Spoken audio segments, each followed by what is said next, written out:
رأيك لو دخلت كودكس جوه كلود واستخدمتهم مع بعض؟ يعني بدل ما كل أداة تشتغل لوحدها أخلي كودكس يراجع على كلود كود ويكملوا بعض ويطلعوا لي في النهاية ورك فلو مفيش منه اتنين، وكل ده جوه التيرمينال بتاعت كلود كود. ازاي الكلام ده؟ تعال اقول لك. السلام عليكم، انا طارق العبد، وهنا بنتكلم عن البرمجه وسوق العمل. كوبايه الشاي بتاعتك واللايك الجميل ويلا بينا. خلينا دلوقتي نشوف ازاي نضيف الكودكس بلجن جوه كلود كود. انا كتبت كده بس في جوجل كودكس بلجن ان كلود كود، طلع لي اول حاجه طبعا اللي هي دي من في جيت هاب. طبعا مجرد ما فتحت كده ده فتح لي اولا ده كودكس نفسه، لكن اللي فتح لي من كودكس بلجن وكده هي دي، هو ده الكودكس بلجن فور كلود كود. ده السورس كود بتاعها، تقدر تدخل من جوه حتى وتشوف الدنيا وتشوف الاكواد والحاجات اللي موجوده يعني فيها والسكريبتات وغيره. وطبعا الريد مي اللي هو الاهم دلوقتي، اللي هو علشان نعرف ازاي نعمل لها انستول جوه كلود كود بالظبط. فدلوقتي بيقول لك كودكس بلجن فور كلود كود، دي عباره عن ايه؟ دي عباره يا باشا عن بلجن جميله ناس بتوع اوبن اي اي هم اللي عاملينها علشان تقدر تستخدم كودكس جوه كلود كود، وهم محددين يعني لو انت عايز تستخدمها في ايه ممكن تستخدمها في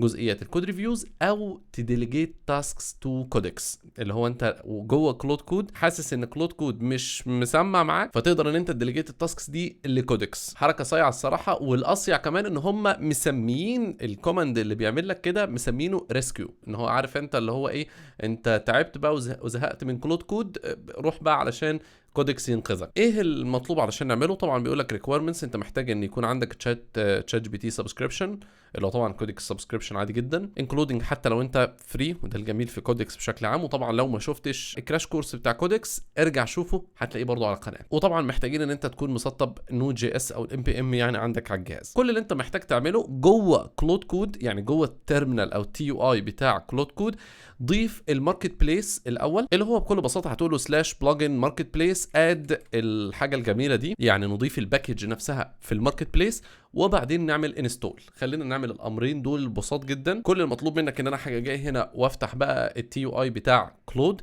وتاني لو ما شفتش الكراش كورس بقى بتاع كلود كود فبرضه هتلاقيه في الفيديوهات اللي فاتت في القناه، مهمين جدا الكراش كورس بتاع كلود كود وكودكس. دلوقتي انا فتحت عمنا كلود كود، وجوه كلود كود نفسه حاجه جاي كاتب بقى الامر اللي انا خدته كوبي، ان انا اد اوبن اي اي ده جو الماركت بليس يعني، فقال لي سكسسفولي ادد ماركت بليس اوبن اي اي كودكس. بعد ما عملنا الامر الجميل ده يلا بينا انستول بقى البلجن اللي هي بتاعه كودكس. هنقول له كده بالصلاه على النبي نفس الامر كده، قال لنا بلجن ده از اوريدي انستولد جلوبالي، استخدم بقى سلاش بلجن عشان تمانج الاكزيستنج بلجنز، عشان هي معموله انستول عندي. لو هي مش معموله انستول عندك اعمل لها انستول وهتبقى زي الفل. الفكره بقى بعد ما تعمل لها انستول عشان تقدر ان انت تستخدمها في نفس السيشن اللي انت فاتحها دلوقتي، فمحتاج تعمل له سلاش ريلود بلجنز، ده عشان تاكتيفيت اي بيندنج بلجن او اي بلجن انت لسه عامل لها انستول، او تقفل التيرمينال دي وتفتح واحده ثانيه وتبدا كلود من اول جديد. بس احنا عملنا ريلود بلجنز وكله تمام. عايزك بقى كده واحده واحده تشوف الكلام الجامد ده. بس مبدئيا كده انت يعني قبل ما تعمل الكلام ده، لو انت ما عندكش اساسا كودكس انستولد فلازم ان انت تنستول كودكس. عشان تنستول كودكس انا جبت لك اهو كمان البروجكت الجيت هاب بتاع كودكس نفسه، هتلاقي فيه امر الانستوليشن بتاع كودكس يا اما من خلال ام بي ام يا اما من خلال برو. طيب ايه المميزات وايه الحاجات الجامده اللي ممكن نستخدمها جوه كودكس، اللي هو يعني لما احط كودكس جوه كلود كود ايه الحاجات يعني اللي ممكن استخدمها؟ قال لك في مجموعه اوامر. انت مبدئيا قبل اي حاجه انت لازم في كودكس، لو انت مش عامل لوجن بكل بساطه تقدر ان انت تيجي كاتب كده كودكس لوجن، هتعمل لوجن والدنيا هتبقى زي الفل بنفس الاكونت بتاعك على تشات جي بي تي وسبسكريبشن حتى لو انت فري. الاوامر بقى اللي انت ممكن تستخدمها في مجموعه اوامر كتير، هو طبعا اهمهم ممكن نقول 3 اوامر، بس هو في اكتر من امر صراحه. اول امر كويس جدا اللي هو الريفيو، وده الريفيو العادي بتاع كودكس. لو شفت الفيديو بتاع كودكس هتلاقي ان احنا عملنا في مرحله كده سلاش ريفيو، ده بيعمل نورمال ريفيو. فبيقول لك هنا رانز ا نورمال كودكس ريفيو، ده على الشغل بتاعك الحالي، وبيديك نفس الكواليتي بتاعه الكود ريفيو زي ما بترن سلاش ريفيو جوه كودكس دايركتلي. ودي حاجه جميله جدا ان انت لو عايز تريفيو حاجه سريعه في السريع منه كده وتخلي ايجنت ريفيو شغل ايجنت تاني. وده ابروتش انا بحب اعمله جدا، لان اوقات كتير الحاجه اللي انا بعملها بكلود كود او اللي انا بعملها بايجنت ايا كان ايه ما بتبقاش احسن حاجه، بس انا مش واخد بالي. بس لما اخلي ايجنت يريفيو على شغل ايجنت تاني هيبقوا بيعلوا على بعض، فدي حاجه حلوه جدا. وفي عندنا كمان يعني بجانب طبعا ان انت تستخدم الريفيو في حاجه اسمها بيز، هنعرف ايه الكلام ده دلوقتي. وكمان في بارامتر كده اسمه باك جراوند، عشان لو انت عايز الامر ده الريفيو ده لو هيطول مثلا يخليه في الباك جراوند وتشتغل انت في التيرمينال عادي جدا. هنشوف الكلام ده دلوقتي عملي. الميزه التنافسيه الحاجه الجامده جدا اللي انا بعتبرها في البلجن دي حاجه اسمها adversarial ريفيو. يعني عارف انت اللي هو ليفل اعلى بقى من الريفيو، بيقول لك runs a steerable review that questions the chosen implementation and design. يعني حرفيا عارف انت هو ترجمتها كده اللي هو ريفيو عدائي، او ريفيو كأن واحد ماسك العصايه وواقف وراك فعلا، عارف انت اللي هو على السنتوفه زي ما بنقول. فانا عايز ده ليه؟ لان في اوقات كتير ببلان وبامبلمنت بكودكس، قصدي بكلود كود، ببقى عاوز اتاكد. انا طبعا بشيك بعيني الكلام شايفه ان هو تمام، بس ممكن يكون في حاجه كده انا مش واخد بالي منها. بس قبل ما اشيك بعيني، ايه رايك بقى لو عملنا ادفيرساري ريفيو بحيث انه يدخل بقى يبص زي ما يفليه حرفيا. فدي ان شاء الله هنشوفها ونجربها بنفسنا دلوقتي. طبعا لو انت عندك بقى، لو انت جوه كلود كود بتتعامل وبتخليه يكتب لك حاجه ولقيت كلود كود بدا يهيس معاك فيها، روح يا باشا نادي على كودكس وانت جوه كلود كود، قول له ريسكيو، معلش نفذ لي البتاع دي. يقول لك هانس ا تاسك تو كودكس ثرو كودكس ريسكيو سب ايجنت. هو ده كده يعني حرفيا انت شغلت كودكس جوه كلود كود. خلي بالك كل الاوامر دي انت بتستهلك من التوكنز بتاعه كودكس مش كلود كود، ودي حاجه جميله جدا. بس الفكره ان هو بتستهلك من توكنز كودكس جوه السيشن بتاع كلود كود، فما تحتاجش ان انت تطلع وتروح تفتح تي يو اي تاني خاص بكودكس وكده. في طبعا اوامر تانية زي كودكس ستاتس. مثلا انت لو مشغل امر في الباك جراوند وعايز تشوف الامر ده واصل لفين، فتبعت يا باشا اسال الستاتس بتاعتي والريزلت عشان تعرف ريزلت الامر اللي شغال في الباك جراوند. وكنسل لو انت عايز تكنسل اي باك جراوند كودكس جوب كانت شغاله او كده، وسيت اب في الاول خالص عشان تشوف هل كودكس عندي انستولد واوثنتيكيتد مربوط بالاكونت ولا لا، وكل حاجه تمام وزي الفل، علشان نتاكد كل حاجه شغاله تمام ولا لا. في حاجه طبعا اسمها ريفيو جيت، حتى حاطط لك عليها وورنينج كده جميله، وبالمناسبه هي بتبقى باي ديفولت بتبقى ديسيبلد. ليه؟ لانها ممكن تسبب لك ازمه في نقطه التوكن يوسج، لان هو دلوقتي بيقول لك when the review gate is enabled the plugin uses a stop hook to run a targeted codex review based on Claude's response. يعني انت حرفيا لما تقول له codex setup enable review gate، فانت بتقول له ان هو لما تعمل حاجه ريفيو اوتوماتيكلي يا باشا. وريفيو اوتوماتيكلي يعني وانت شغال على حاجه في كلود كود بيستخدم حاجه اسمها الهوك، بيستخدم هوك ستوب، يعني حاجه كده بتوقف اوتوماتيكلي في لحظه في نص الكود وكده علشان يروح يعمل ريفيو ويرجع تاني. فعارف انت اللي هو ممكن يروح ويرجع كتير، وكل ده اوتوماتيكلي من غير ما يستنى رد فعلك ومن غير ما يعمل اي حاجه، وده لوحده هيستهلك من التوكنز الكتير. فما انصحكش ان انت تعمل ده الا في اضيق الاحوال، لو انت هتخليه رن حاجه وتروح تمشي انت بقى تروح مشوار ولا غيره، فانت عايز كلود ينفذ واوتوماتيكلي كودكس ريفيو عليه والكلام ده كله، فشغل الريفيو جيت. ولكن انا لا انصح طالما انت شغال قدام الجهاز وكله تمام زي الفل. خلينا بقى نبدا نجرب ننفذ ونشوف الكلام ده كله. انا عندي دلوقتي انا جوه كلود، فانا عايز يعني هقول له مثلا كلير علشان ابدا سيشن جديده، فعايز ان انا استخدم بقى كودكس ده، فهقول له سلاش كودكس. مجرد ما اعمل سلاش كودكس وسيت اب، طبعا بيقول لك تشيك وذر ذا لوكال كودكس سي ال اي از ريدي ان اوبشنالي توجل مش عارف كده، انت ممكن تعملها. ممكن طبعا تاكسس طبعا غير السيت اب هنا كودكس، في سيت اب، في ريزلت، في ستاتس، في كانسل، في ريسكيو، في ريفيو، ادفيرساريال ريفيو.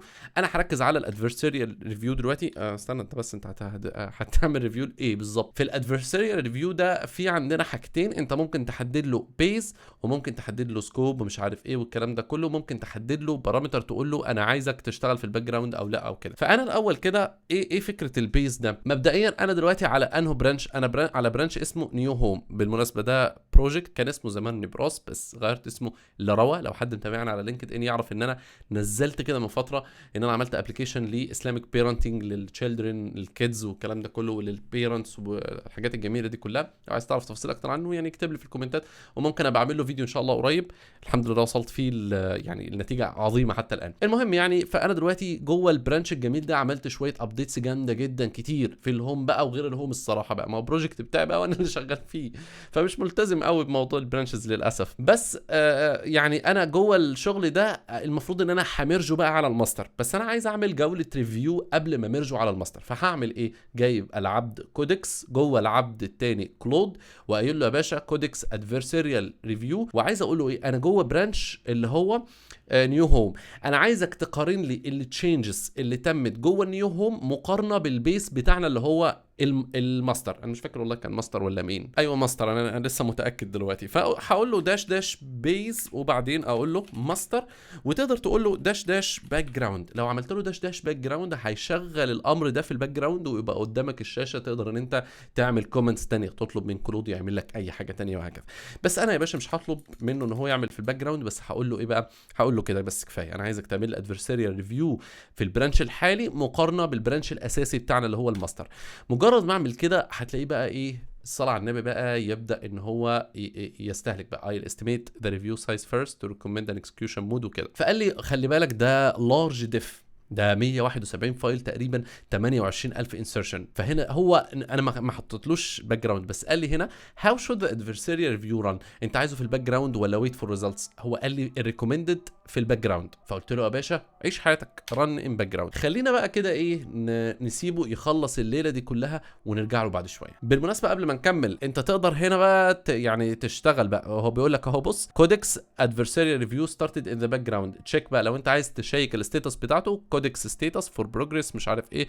هو دلوقتي خلاص هو خلص المحادثه دي خلاص تمام، وهو شغال في الباك جراوند. طب انا عاوز اشوف الستاتس بتاعتي، فهقول له كودكس يا باشا ستاتس، ده علشان اشو الاكتيف والريسنت كودكس جوب للريبوزيتوري دي. فانا مجرد ما اعمل كده هو هيبدا يشيك بقى هي الجوب اللي شغاله دي ايه دنيتها. فقال لي الجوب اي دي عندنا الكلام ده، انت عامل ادفرساريال ريفيو ستاتس فيلد الفيز فيلد، وطبعا جايب لي اللوجز بالشكل ده. يعني هو جايب لي لوجز كده، انا عايز افتح اللوجز مش عارف. هو اساسا يعني هو قايل ان هو فيلد من قبل ما يخلص، ده بيقول لي ذا كودكس كومبانيون فيلد سبون سينك جيت مش عارف ايه.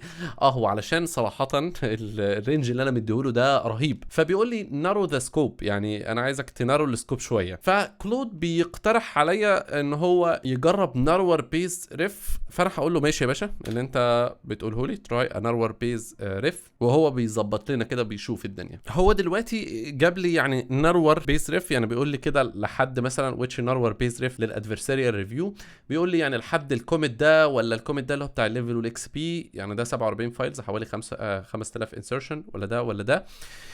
والله بص هقول لك حاجه يا سيدي، هات لي ريكومندد ماشي، انا ما عنديش مشكله، انا عايز اجربك. بس كل ده خلي بالك هو لسه كودكس ما بدأش شغله. فانا هقول له ايه، هو دلوقتي بيطلب مني بيرميشن نود مش عارف كذا الكودكس كومبانيون هيشغل الادفرساريال ريفيو. يا باشا شغله عيش حياتك. هو دلوقتي يا باشا كودكس ادفرساريال ريفيو ستارتد ان ذا باك جراوند اجينست كذا. فانا هقول له بقى كودكس ستاتس، واكد لي قول لي بقى الستاتس بتاعته دلوقتي ايه، المفروض شغاله دلوقتي تمام. فقال لي الكودكس الاولانيه دي الجوبايه الاولانيه دي خلصت خلاص فيلد سيبك منها. الجوبايه الحاليه بقى هي راننج، هي فيز ستارتنج، بس هو لسه شغال بقى بالصلاه على النبي قدامه شويه.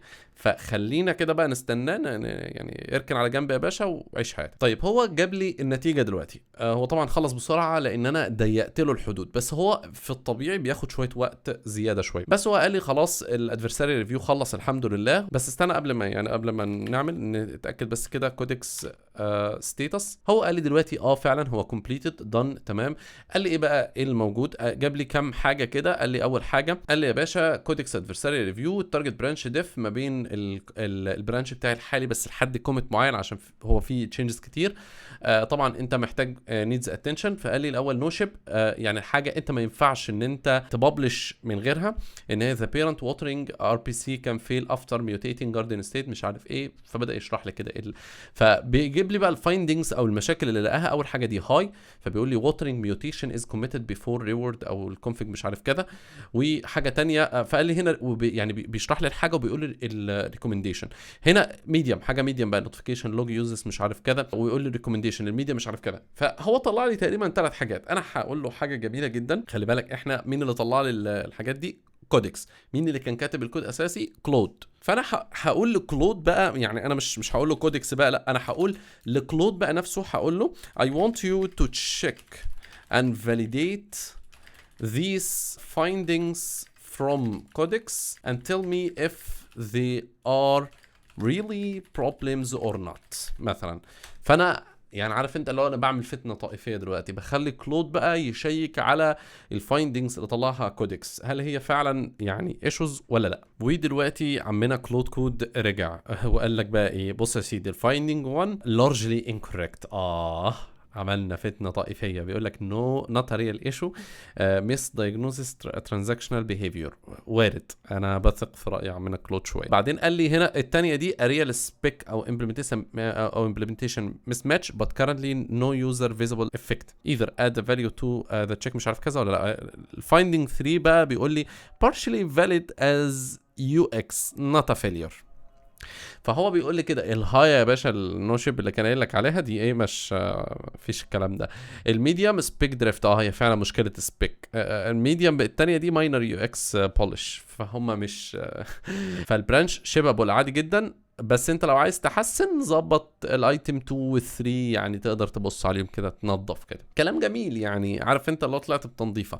الحاجه لو كبيره شويه او بس عشان يعني الكود اللي انا كاتبه في البرانش ده يعني لحد ما نضيف شويه، بس طبعا لو ما كانش نضيف، وطبعا جه بعد مراجعتي والكلام ده كله، بس طبعا لو ما كانش نضيف كان يعني طلع فيه حاجات اكتر وغيره. انا اقدر اقول له دلوقتي بعد ما حتى اطلع كده الكلام ده كله فيكس ذا سبيك دريفت اون نوتيفيكيشن تايم مش عارف كده اللي هو كاتبها لي اساسا كسجستشن، اعمل بس تاب كده واعملها له واخلي كلود هو اللي ينفذ بقى يفكس الحته اللي محتاجه تتنضف دي. عادي جدا، عايز تعمل كده اعمل يا باشا، مش عايز ما تعملش عادي جدا. واديك عرفت ازاي تضيف كودكس جوه كلود كود وازاي تستخدمهم مع بعض وعيش حياتك. صدقني اعملهم كده لو انت عندك الاشتراكين هتلاقي نتيجه جامده جدا، وتتاكد ان الحاجه اللي بتطلع منك مفيش زيها. وبس يا سيدي، سلام عليكم.